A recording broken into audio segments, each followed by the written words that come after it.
Bharat Ratna doctor Bhimrao Ambedkar को कोटि कोटि नमन। ये कार्यक्रम डॉक्टर भीमराव अंबेडकर के जीवन पर आधारित है, जहां भारत की जनता के प्रति उनके योगदानों को पूरी सजगता से चित्रित और रेखांकित करने का प्रयास है। कार्यक्रम में दिखाई गई घटनाएं लब्ध-प्रतिष्ठ पुस्तकों से ली गई हैं। इस कार्यक्रम के जरिए चैनल की ओर से एक विश्वसनीय, सजग और सकारात्मक प्रयास है कि डॉक्टर बाबा साहेब भीमराव अंबेडकर के जीवन की संघर्ष यात्रा एवं गौरव गाथा पूरे आदर के साथ घर घर पहुंचे और उनके योगदानों से सभी संपूर्णता में परिचित और आह्लादित हों। शिशुपाल जी,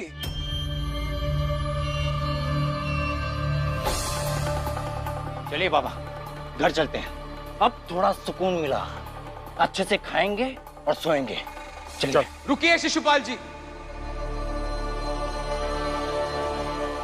तू कुछ कहने के लिए नहीं, कुछ सुनाने के लिए रोका आप सबको, और आप सबको सुनना पड़ेगा।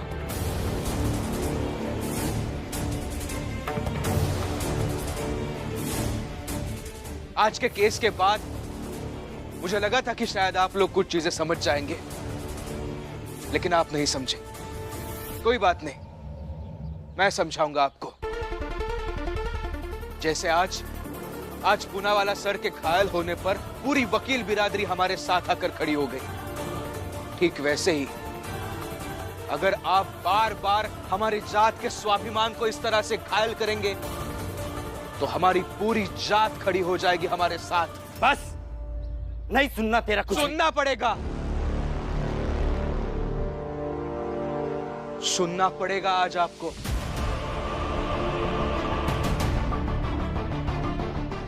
हर बार आपकी ज्यादतियों से खुद को और खुद की जात को बचाता रहता हूं मैं, लेकिन आप रुकने का नाम ही नहीं ले रहे हैं।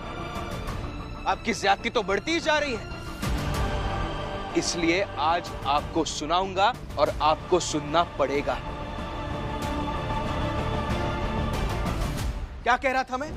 हाँ, ऐसे ही अगर हमारी जात के स्वाभिमान को आप घायल करते रहेंगे ना, तो हमारी जात के सारे लोग हमारे साथ आकर खड़े हो जाएंगे और फिर हम सब मिलकर आपको हराएंगे।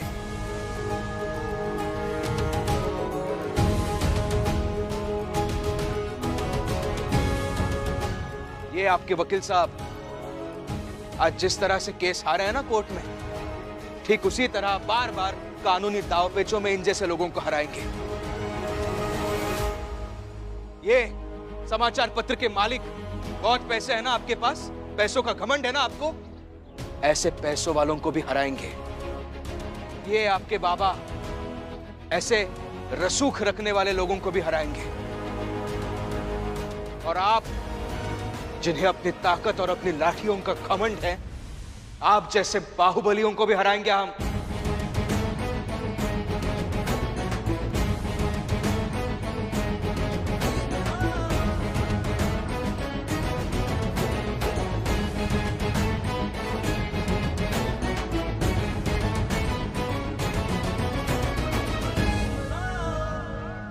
भीमराव, बहुत ज्यादा बोल रहे हो।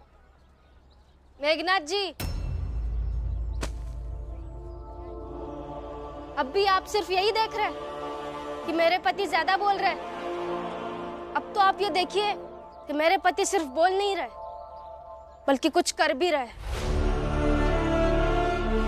आप सब पहले जुल्म करने आते थे और हम सब बचते थे। मेरे पति भी सिर्फ हमें बचाना चाहते थे, लेकिन अब केस कर भी रहे और जीत भी रहे।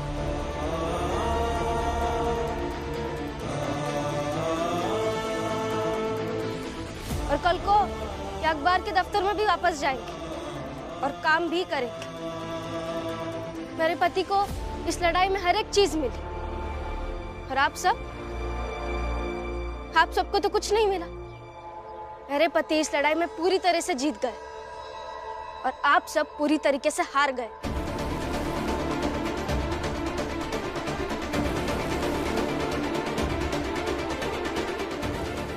और आप फिर भी कह रहे हैं कि मेरे पति सिर्फ बोल रहे हैं।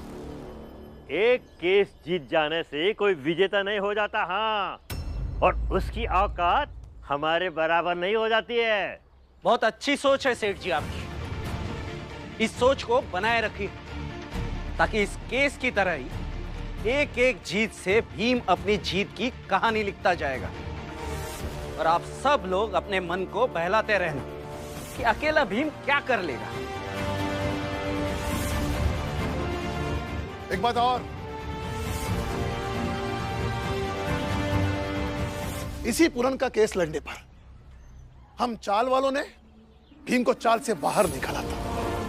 तब भीम ने कहा था वो पूरन का केस जीतेगा तभी इस चाल के अंदर आएगा। मेघनाथ जी, मेरा बेटा जब बाहर जीत कर आता है तो एक बड़ा योद्धा हो जाता है, और एक बड़ा योद्धा हमेशा बड़ी लड़ाई जीतता है।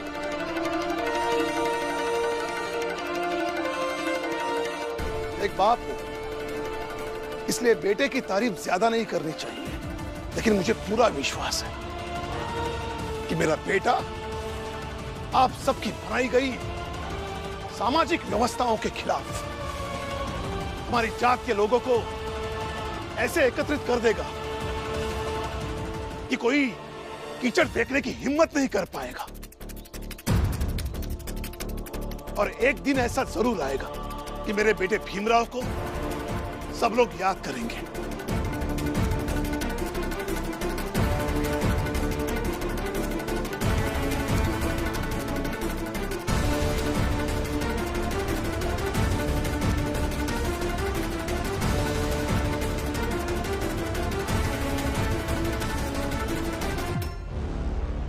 राम जी, ख्वाब वैसे देखो और दिखाओ सबको जो कभी पूरा हो सके। अरे आसमान में सीढ़ी लगाने का सपना मत देखो, नहीं तो धड़ाम से नीचे गिरोगे और हाथ पैर टूट जाएंगे। अरे मर जाओगे। और यह बात हम भीमराव का सालों से समझावत आ रहे हैं, लेकिन ये भीमराव समझे तब ना। अरे ये भीम समझे वो छोड़ो, भीम के बाबा भीम की पत्नी समझे तब ना। यही तो, इस भीमराव को सब मिलकर भी समझा नहीं पाए कि अदालत से घोड़ी पर पूरन को लेकर नहीं आते तो क्या हो जाता। अरे कोई पहाड़ टूटकर गिर तो नहीं जाता है?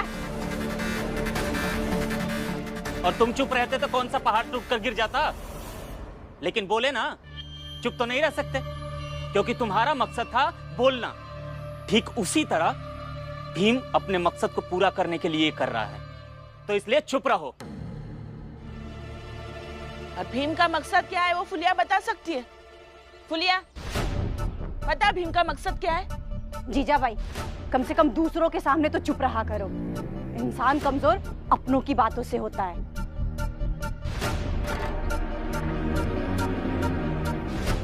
फुलिया काकी, आप भी बोलिए बोलिए बोलिए। जवाब देंगे भीम भैया? अगर वो नहीं देंगे तो मैं दूंगा। चुप रह पिद्दी कहीं का। अरे हमारा मन होगा तो बोलेंगे कि तुम्हारे कहीं से बोलेंगे रे। हम इस विषय पर बाद में बात करते हैं। फिलहाल इनका आसमान में सीढ़ी बांधने के सवाल का जवाब देना जरूरी है, नहीं तो इन्हें लगेगा कि ऐसे ही किसी के ऊपर कीचड़ फेंककर भाग जाएंगे, और ऐसा करना सही है। अच्छा, तो मेरे सवाल का जवाब दोगे तुम सब? चलो भीमराव, बताओ, लगा पाओगे आसमान में सीढ़ी?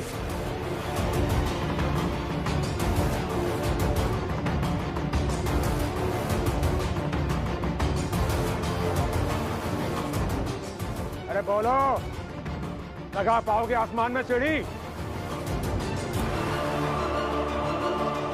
और अगर नहीं लगा पाओगे तो बताओ कौन लगाएगा?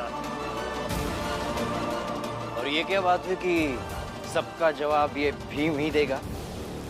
और अगर देगा तो बताओ भीमराव, लगाओगे आसमान में सीढ़ी?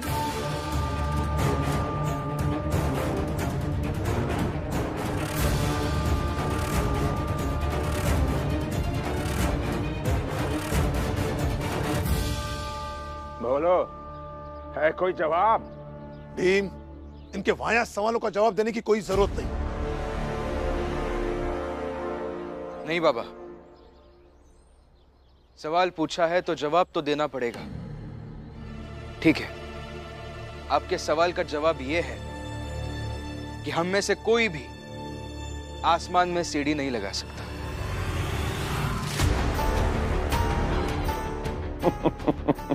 निकल गई सारी हेकड़ी।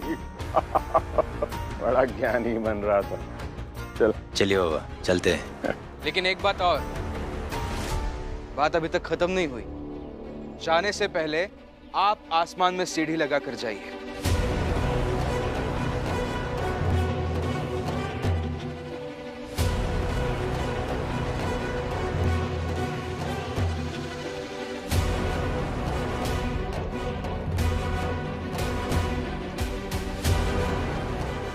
हम सब देखना चाहते हैं कि आप लोग आसमान में सीढ़ी कैसे लगाते हैं।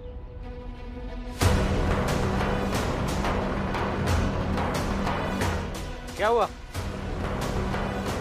दीजिए जवाब, या फिर बोल दीजिए कि आपके पास भीम के सवाल का जवाब ही नहीं है। और हाँ, अगर बिना जवाब दिए यहां से गए तो एक बात याद रखिएगा, पूरी बंबई में हम सब हल्ला करेंगे हमारे सवाल का जवाब नहीं दे पाए।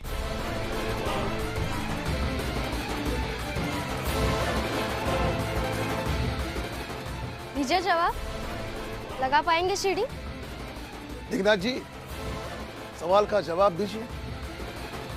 इतने सालों से आप सवाल पूछते थे और हम जवाब देते थे। आज पहली बार भीम ने सवाल पूछा है। सवाल पूछना बहुत आसान है, लेकिन उस सवाल का जवाब भी खुद को आना चाहिए मेघनाथ जी।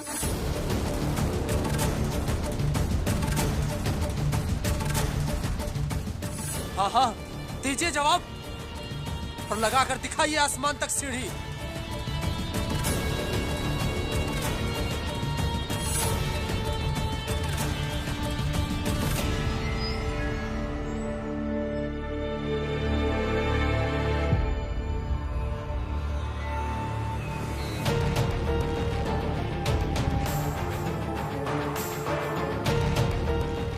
आप सब ऐसे मुझे क्या देख रहे हैं? यही कि तुम जो कूद कर गई थे पूरन को देखने, उससे क्या हुआ? तुम्हारा चेहरा बदल गया? या तुम्हारे सर पे सींग उग गए? या तुम अब राजा महाराजा के यहाँ नौकरी पा गई? मैंने ऐसा कब कहा था? हाँ, नहीं कहा था तूने, लेकिन जैसे मैं गई थी वैसे मैं बताना तो पड़ेगा ना, क्या मिला वहां जाकर। तो फिर समय की बर्बादी तो हुई ना। ये सब छोड़िए साहब, बड़े साहब यहाँ आ रहे। वो रास्ते में चाय की दुकान पर चाय पी रहे थे और बात कर रहे थे, तब मैं समझी। और वो कह रहे थे कि वो आपका ओहदा बढ़ाने वाले और आपका पगार भी बढ़ाने वाले।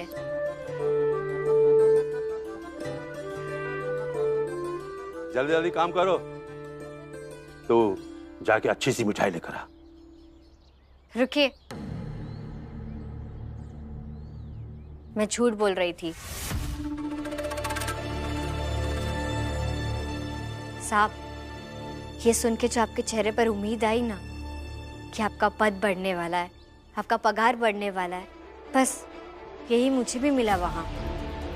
उम्मीद कि अब हमारी जात के बच्चे भी घोड़ी पर बैठ पाएंगे।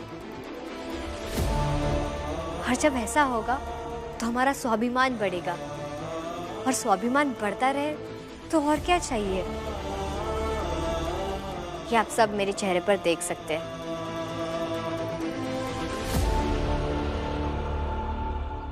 सब मिलकर हमारा चेहरा मत देखिए, जवाब दीजिए। लगाइए आसमान तक सीढ़ी, या फिर बताइए आप में से कौन लगाएगा आसमान तक सीढ़ी। बेवकूफ समझ रहा है क्या हमें कि आसमान में सीढ़ी लगेगी? तो हमें बेवकूफ समझा है क्या आपने कि हम आपके सवालों का जवाब देते जाएंगे?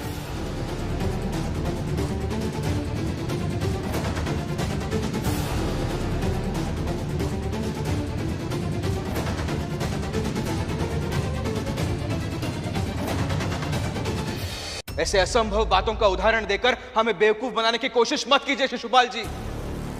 और यही आप बार बार करते आए हैं। लेकिन हम सब मिलकर धीरे धीरे आपकी हर साजिश और उस साजिश की काट ढूंढने लगे हैं, ताकि आगे से आप ऐसे बेहुदा सवाल पूछकर हमें परेशान ना करें और हमारा मनोबल ना तोड़ें। भीमराव, बहुत बड़ी बड़ी बातें कर रहे हो। मनोबल अरे तुम लोगों का क्या मन और क्या बल। मेघनाथ जी, मन ये कि हमने सोचा, हमने ठाना, हमने केस लड़ा और हमने केस जीता।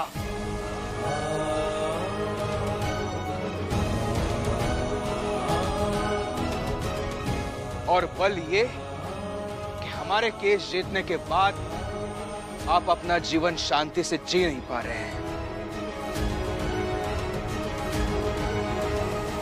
खुद की हार स्वीकार करने के बजाय वापस यहां हमारी चाल के दरवाजे पर चले आए बहस करने। देखिए, आज हमारे लिए बहुत खुशी का दिन है और ऐसे खुशी के मौके पर मैं आपसे और बहस नहीं करना चाहता। चले जाइए यहां से सब लोग। लेकिन हां, बस एक बात कहूंगा, जो हर लड़ाई के परिणाम के बाद कहता हूं, वही बात आज वापस कहूंगा। लड़ने, झगड़ने, खुद को बड़ा समझने या दूसरों को नीचा दिखाने से कुछ भी प्राप्त नहीं होगा जीवन में। सब मिलजुल कर रहते हैं तब जीवन भी अच्छे से गुजर पाएगा और दुनिया भी अच्छी बन जाएगी। अरे ये फालतू का ज्ञान ना इनको बांट, जो तेरे चले चपाटी हैं। तेल और पानी ना कभी मिले हैं ना कभी मिलेंगे।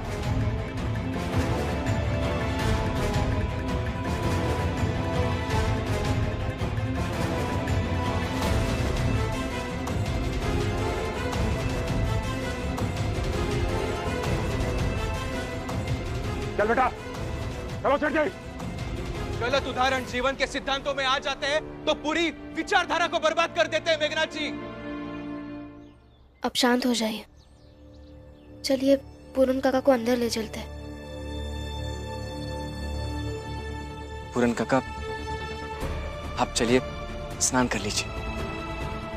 हाँ काका, मुझे ऐसा लगता है कि आज पूरन काका सिर्फ पानी से नहीं नहाए,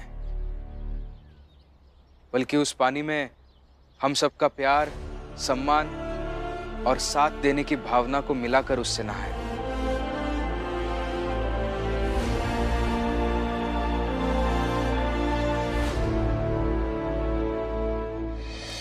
इसका मतलब क्या हुआ भीम भैया, समझाइए ना। मेरे कहने का मतलब यह है दीपक, कि जो लोग यहाँ पर मौजूद हैं और जिन्हें ऐसा लगता है कि पूरन काका को न्याय मिलना ही चाहिए था और वो न्याय मिला, और जो इनके साथ हैं, वो सब एक एक लोटा पानी एक बाल्टी में डालें और फिर उस बाल्टी में हुए पानी से पूरन काका नहाए, ताकि ये महसूस कर सके कि घृणा, ईर्ष्या और नफरत से लगाया गया कीचड़ चेहरे पर तभी तक टिक पाता है जब उसे प्यार, अपनापन और साथ देने की भावना से धो ना दे। नौटंकी बाज, ये सब नौटंकी ना तुम्हें करो, ये नहलाना धुलाना हम लोग नहीं करेंगे। काहे कि हम सब जने पहले से ही लड़ाई के हमेशा पक्ष में नहीं थे और ना ही आगे कभी रहेंगे। चलो सब जने अपने अपने काम पे, काम धंधा छोड़ के चले नहलाने धुलाने। पेट नहीं भरा तो यही लिया है पूरन के।